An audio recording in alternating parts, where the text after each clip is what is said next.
for the real method of reaching enlightenment and liberation in one lifetime, you have to see the light. You have to hear the Buddha's teaching.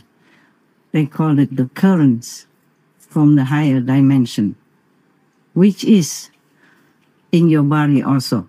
But you have to reconnect it with the universal high dimension power, okay?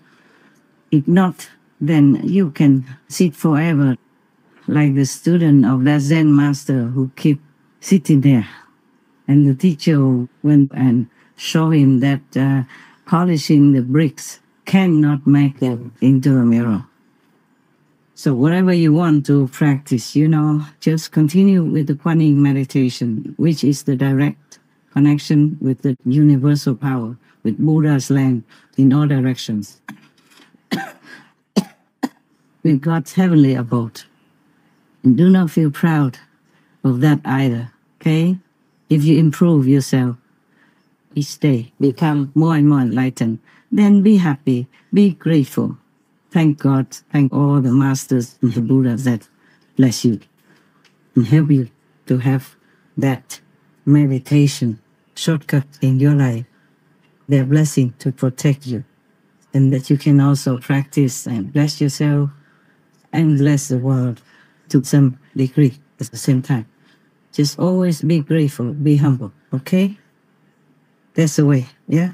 You must have a teacher to teach you the right method, and you must correctly, diligently practice. That's all. Anything else, it's just secondary. Whatever you wear is okay. You don't wear, okay. Just don't show it in some countries in the public. India is different, okay? They will recognize the practitioners, not like anybody just can strip off and then go walking bloom on the street. The police will come and respectfully bring you somewhere. You know where, right? The same like in many Western countries, they won't allow that, okay? India is different. Please. So whatever you wear or not wear has nothing to do with your enlightenment. How many times you eat has nothing to do with your enlightenment. Continue to practice this enlightenment method. That's important, all right? And don't boast about it. That's why mostly I tell people not to tell their experiences to outsiders or family members even. Just sometimes now and then you write them in a hotline when you can't bear to keep it once a while, okay. But not every day, or often go out boasting to people, oh, I reached that enlightenment spiritual realm, I saw that, I saw this. That's why I tell you not to. Keep them to yourself, okay? I also keep them to myself, many of them. Many. Just if sometimes really necessary, then I mention some. Otherwise, it's better to keep it quiet so that your ego won't be puffed up by others and they mistakenly think that you have reached Buddhahood or you're the highest master in the world. And then they praise you, they make your ego puffed up, and then you're doomed, you're finished. That is one thing. Another thing is that other people might think you are lying, or they might be jealous of you, and they will try to harm you in many ways. That's why the faith of the masters, the real master, is really very, very thin. You see, if Lord Jesus didn't come out and teach people in the public, then he wouldn't have had to die on the cross. If the Buddha had not made himself be a master in the public, out of compassion, he wouldn't have been harmed so many times, lost his toe, or been hungry for 3 months at one time like that. And many other masters, you name them, you read their history, they suffer no end, been poisoned, fly alive, hanged, chopped, all kinds of things that happened to any master before, just because of compassion. They came out and taught the public. That's why they have to bear all these consequences, suffering so much. That's why keep it to yourself, okay? Yes. All right. If you have wisdom like the Buddha, then you are Buddha. If you have power like the Buddha and can liberate other beings, then you are Buddha. Otherwise, no matter what you do, you are not a Buddha. Remember that. In case I won't be around anymore to remind you, please remember, okay? Be humble, be quiet. Practice diligently.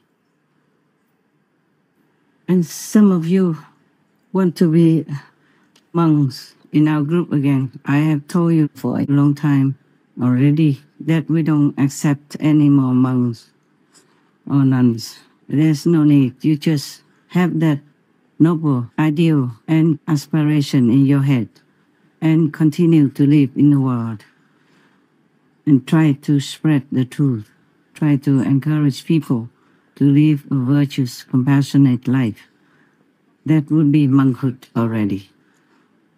Even if you stay in the monk community and you don't do anything helpful to the world, to uplift people's spirit and help them to find liberation, then you're no monk at all.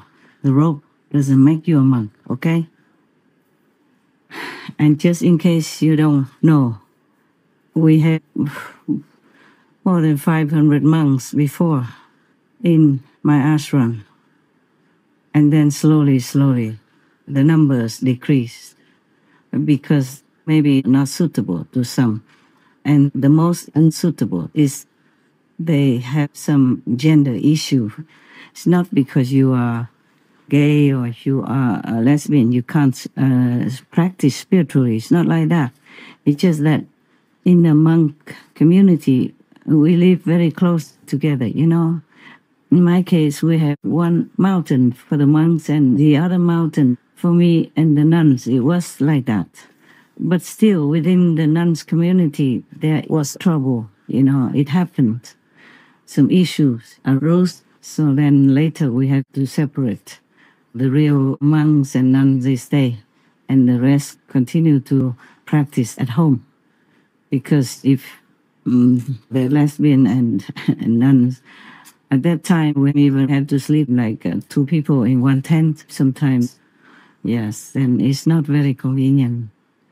That's why if you want to know one of the precepts, the rules in the Buddhist monkhood is that they ask you whether or not you are, for example, a homosexual. Yes, because if you are, then you can't join this monk order under the Buddha's time and guidance.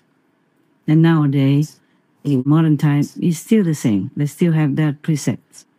Not because the Buddha was discriminating, but, you know, the situation is not convenient. If a man, like a homosexual, sleeps together with other monks who are normal, a man, then it might be trouble.